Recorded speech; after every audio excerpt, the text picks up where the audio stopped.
मैथुन। स्त्री और पुरुष, स्त्री और पुरुष की जो डिमांड है वो बहुत अलग अलग है। सेक्स दो शरीर के बीच में घटित होता है, जिसमें ये सेक्स, ये पश्चिम की खोज है, इसी शब्द ने वैश्यावृत्ति को बढ़ाया है, इसी शब्द ने वैश्यावृत्ति को बढ़ाया है, क्योंकि ये संबंध सिर्फ दो शरीर का संबंध है बस। संभोग ये दो व्यक्तियों के मन का संबंध है। मैथुन ये बड़ी रहस्यमयी प्रक्रिया है, सिर्फ तांत्रिक ही जानते हैं, अब तो सिर्फ तांत्रिक जानते हैं, इसलिए विवाह तंत्र का हिस्सा है। ये दो चेतनाओं का मिलन है, बहुत गहरी क्रिया है ये, और इसका परिणाम है प्रेम। चर्चा करूंगा, उठाऊंगा संभोग से समाधि।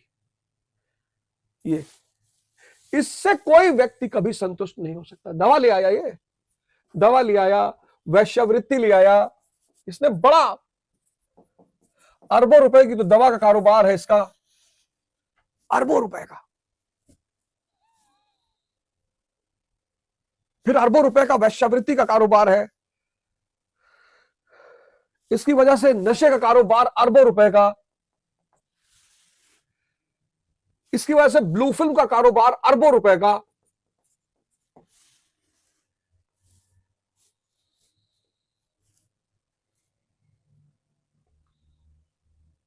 आप सुन चाहे जितना अच्छा लो,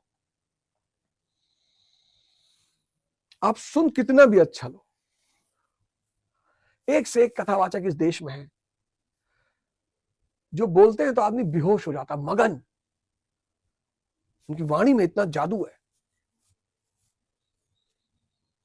लेकिन कथावाचकों को मैं इसलिए सपोर्ट करता हूं, उसकी वजह है, मैं भारत के सारे कथावाचकों को सपोर्ट करता हूं, उसकी एक वजह है, अच्छी बात सिखा रहे हैं, अच्छा संस्कार आपके अंदर डाल रहे हैं, अच्छी बात आपसे कह रहे हैं। बस यही एक वजह है जो मैं उनको सपोर्ट करता हूं कि बहुत अच्छा काम करते हैं। ये है, ये इसके चक्कर में सब पूरी दुनिया खत्म हो जाएगी, सब मर जाएंगे, कोई नहीं बचेगा। अब सवाल यह उठा, इस बात की खोज होना चाहिए कि पुरुष अपनी टाइमिंग बढ़ाने के लिए क्यों परेशान है, क्या वजह है? कुछ तो वजह होगी, हर चीज पे क्वेश्चन मार्क तो होगा। दवा खा रहा है, हार्ट अटैक हो रहा है, उसके पीछे बड़ा आध्यात्मिक कारण है, बहुत आध्यात्मिक कारण है, बहुत। क्षमा कहे परवाने से परे चला जा, और मेरी तरह जल जाएगा ये यहां नहीं आ, वो नहीं सुनता, उसको जल जाना होता है। तो यज्ञानी साधना की विधि विशेष, जिसमें श्वास प्रश्वास हवन, इंद्रियों के बहिर्मुखी प्रवाह को संयम अग्नि में हवन किया जाता है। इंद्री बाहर भाग रही है तो माया का दर्शन हो रहा है, अंदर भाग रही है तो ब्रह्म का दर्शन हो रहा है। सिक्के का दोनों वही, पहले दरवाजा वही है, इंद्रिया।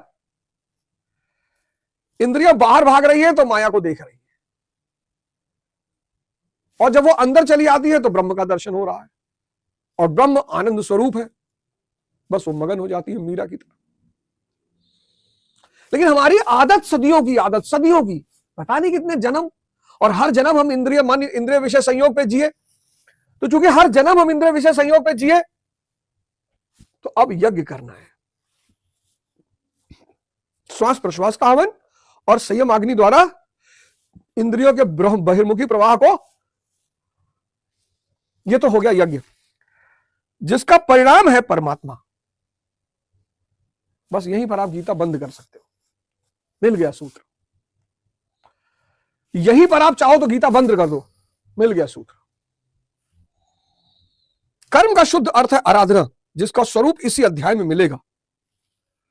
कर्म यानी आराधना, 24 घंटे अगर आप पढ़ाई को आराधना बना लो, यानी ध्यान पढ़ रहे हो ना, कोशिश करो कि इस तीसरी आंख की नजर सांसों पर रहे और आप पढ़ो,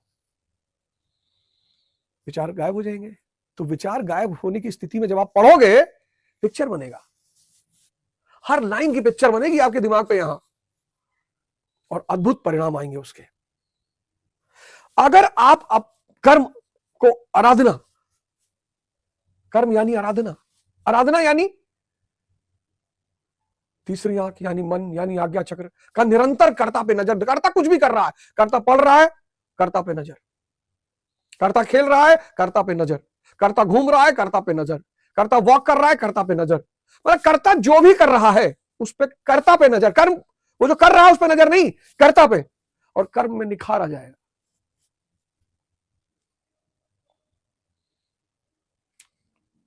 एक महीना कोशिश करके देखो, ट्राई करो, अद्भुत परिणाम मिलेंगे आपको, अद्भुत परिणाम, अद्भुत। एक ही उद्देश्य है कि इस ग्रंथ को घर घर में पहुंचा दिया जाए, और बहुत जल्दी इंग्लिश वर्जन, और बहुत जल्दी इसका एडवांस्ड वर्जन, बहुत जल्दी आप इसका इंग्लिश वर्जन मार्केट में देखोगे, और बहुत जल्दी इसका एडवांस्ड वर्जन। बस आप चाहो तो यही भी गीता बंद कर दो, मिल गया परमात्मा। कर्म का शुद्ध अर्थ आराधना, जिसका स्वरूप इसी अध्याय में आगे मिलेगा। इस आराधना का परिणाम क्या है? समसिद्धिम, परम सिद्धि परमात्मा, यान्ति ब्रह्म सनातनम, शाश्वत ब्रह्म में प्रवेश, परम नश्ट कर्म की स्थिति। श्री कृष्ण कहते हैं, मेरे अनुसार बरतने वाले लोग इस मनुष्य लोक में कर्म के परिणाम परम नश्ट कर्म सिद्धि के लिए देवताओं को पूछते हैं, अर्थात दैवी संपत्ति को बलवती करते हैं। अब ये दैवी संपत्ति क्या है? विवेक दैवी संपत्ति है, शम दैवी संपत्ति है, दम दैवी संपत्ति है। आसुरी संपदा क्या है? काम, क्रोध, लोभ, मोह। दैवी संपदा क्या है? विवेक, शम, दम।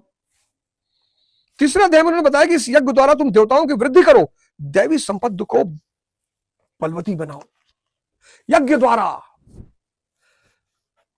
द्वारा दैवी संपदा को बलवती बनाओ, विवेक को बलवती बनाओ, शम को बलवती बनाओ। अद्भुत किताब है भाई साहब, अद्भुत। मतलब मैं आपको क्या बताऊं, मैं तो राम रतन धन पायो, पता नहीं। शुक्ला जी, डब्लू शुक्ला हमारे साड़ू में मुंबई में रहते, कल्याण में, डब्लू शुक्ला और विमेश शुक्ला, उन दोनों आदमी ने पता नहीं, शायद अनजाने में, मैं कृतज्ञ रहूंगा परमात्मा से, गुरु महाराज से कहूंगा कि उनके सारे कष्टों का हरण करें और उन्हें एक अच्छा जीवन दे, सद्बुद्धि दे, समाज में अच्छी हैसियत दे। फिर हमारे बाबू सिद्धार्थ सिंह बनारस वाले, हम तो उनको सिब्बू बाबा ही कहते हैं, आधा ज्यादा प्रवचन तो हम उन्हीं से सुन लेते हैं। सिद्धार्थ सिंह, सिब्बू और सिब्बू, मतलब सिब्बू जो है वो हमारे लिए परमात्मा का गिफ्ट है।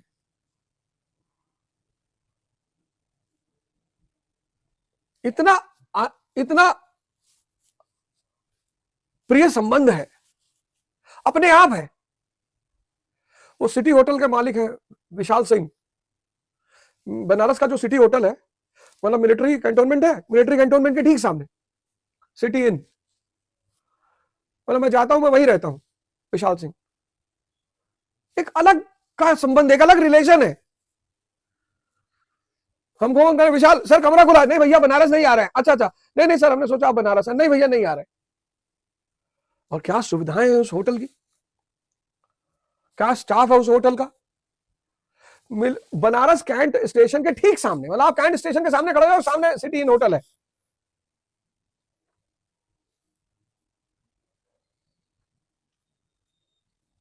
और सिब्बू बाबा हमारे,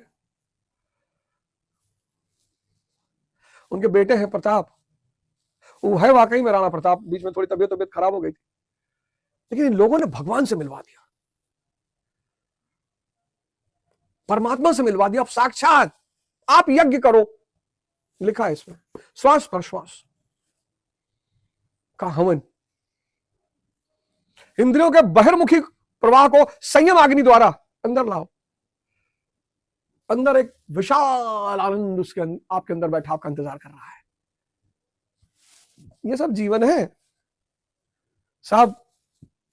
मैं तो कह ही सकता हूं आपसे इन बातों को, मतलब जितने दुनिया में आप बुरे कर्म मानते हो हैं, जितने, उसमें 10 और ऐड कर दो। वो भी किए मैंने। मतलब मान लो दुनिया में इंसान की नजर में 100 बुराई है, तो आप 10 और ऐड कर दो, 110।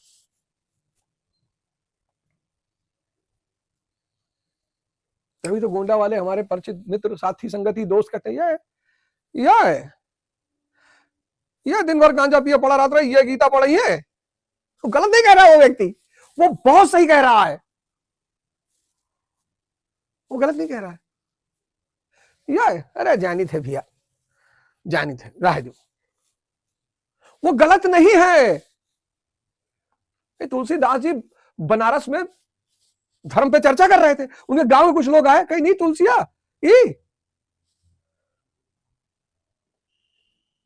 आप जहां पैदा होते हैं ना, जहां पले बड़े होते हैं, वहां का समाज आपको बचपन से जानता है। फिर आप बाहर जाते हो, कोई भगवान आपसे टकरा गया, स्वामी अलगानंद की तरह, हमारे बाबूजी श्रीकांत यादव जी की तरह।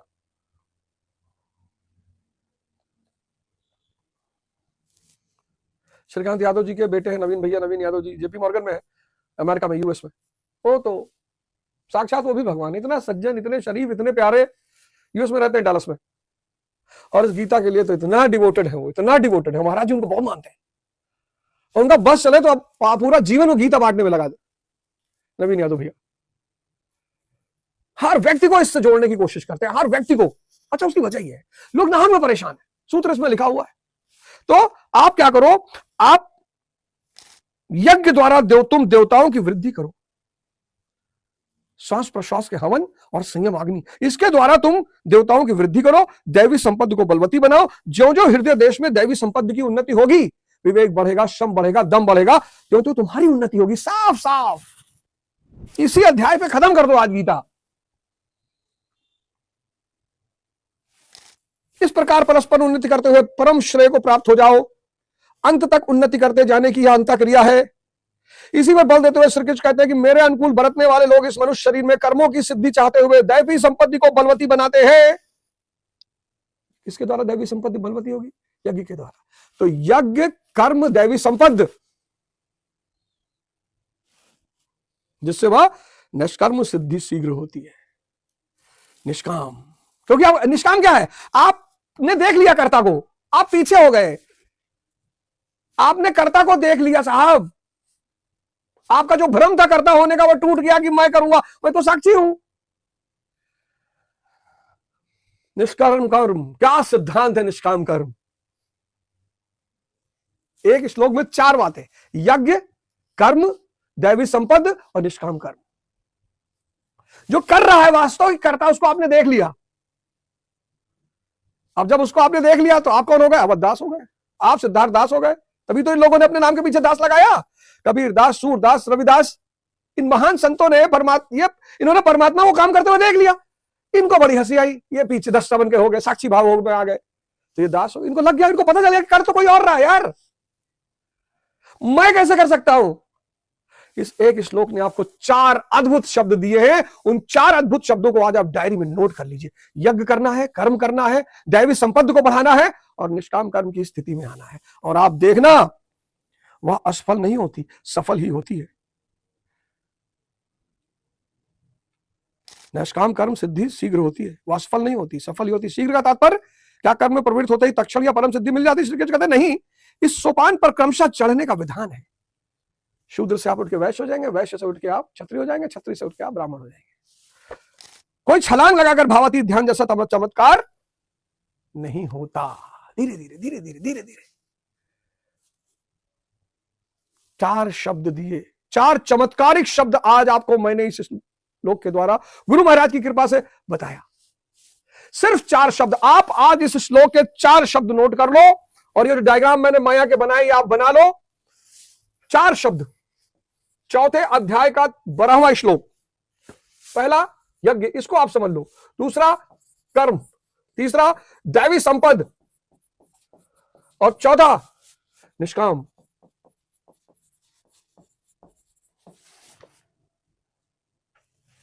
निष्कर्म सिद्धि, निष्कर्म।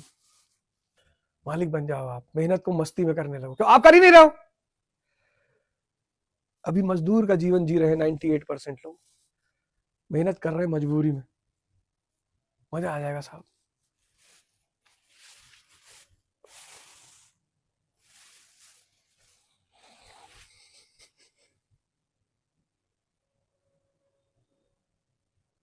मजा आ जाएगा।